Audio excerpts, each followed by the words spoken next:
যেশায়া পুস্তক ৪৬ অধ্যায় ৩ পদ থেকে ৭ পদ আমরা পাঠ করি।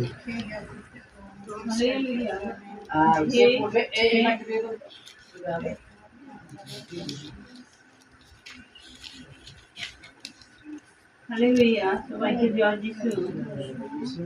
হে যাকবের কুল, হে ইসরায়েল কুলের সমস্ত অবশিষ্টাংশ, আমার কথা শুনো।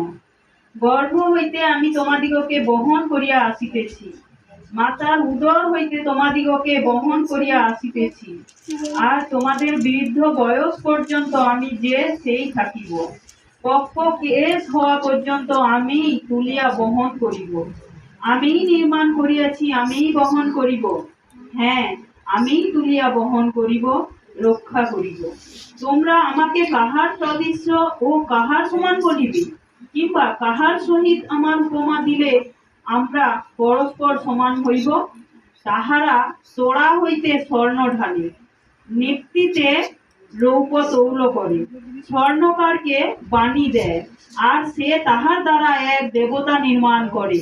পরে তাহারা দণ্ডবৎ হইয়া প্রণিপাত করে।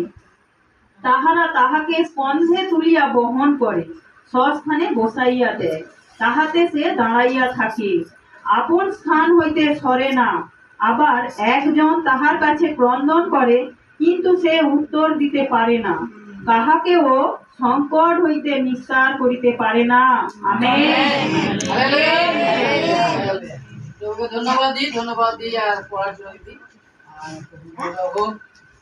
আমরা আজকে দেখি যে ৩ পদে তিনি বলছেন, হে যাকবের কুল, হে ইসরায়েল কুলের সমস্ত অবশিষ্টাংশ, আমার কথা শোনো। সদা প্রভু বলছেন, আমার কথা তোমরা শোনো। গর্ভ হইতে আমি তোমাদিগকে বহন করে আসিতেছি। কোথা হইতে? আমি যখন মায়ের গর্ভে ছিলাম তখন থেকে বহন করছি। আমরা জানি না মা কত কষ্ট করছে, যে একটি বাচ্চাকে যেখানে যাচ্ছে বহন করে নিয়ে যাচ্ছে, তাই না? তাহলে এবারে চিন্তা করো, ঈশ্বর সেই মাকে সেই শক্তি না দিলে সে পারে না। ঈশ্বর জানে ওখানে ছেলে কি মেয়ে, ঈশ্বর জানে কালো কি ফর্সা, ঈশ্বর জানে কোন হাতে কটা আঙুল আছে। মা কিন্তু জানে না, তাই না? মা জানে আমার একটা সন্তান আমার গর্ভে আছে, কিন্তু ঈশ্বর যখন বুনছেন সেখান থেকে তার রংটা কি হবে, তার চোখটা কোথায় থাকবে, আমাদের কত সুন্দরভাবে বানিয়েছে। মায়ের কি হাত লেগেছিল আমার যখন কানটা তৈরি হয়েছিল? বিশ্ববিদ্যালয়ে আর আমরা পড়লে দেখতে পাই তিনি কানের ছিদ্র করেছেন। ৪০ অধ্যায় আমরা দেখতে পাই। তাই প্রিয় ভাই বোন, যে প্রভু আমাদেরকে মাতৃ জঠর হইতে বহন করিতেছেন। কতদিন পর্যন্ত তিনি বলছেন? যে বৃদ্ধ বয়স পর্যন্ত, পক্ক কেশ পর্যন্ত, অর্থাৎ তোমার চুল পেকে যাবে, তোমার মৃত্যুকাল অবধি তিনি ক্যারি করতে চান, তিনি তোমাকে বহন করতে চান। এবারে আপনি চিন্তা করুন, আপনার সেই বহনীয় ভাষা আপনাকে যিনি বহন করবে তাকে দেবেন, না আপনি যাকে বহন করবেন তাকে দেবেন? আমরা একদিন কাউকে বহন করেছিলাম, এর একটু পরে আমরা বলে পাবো যে কাকে বহন করেছিলাম।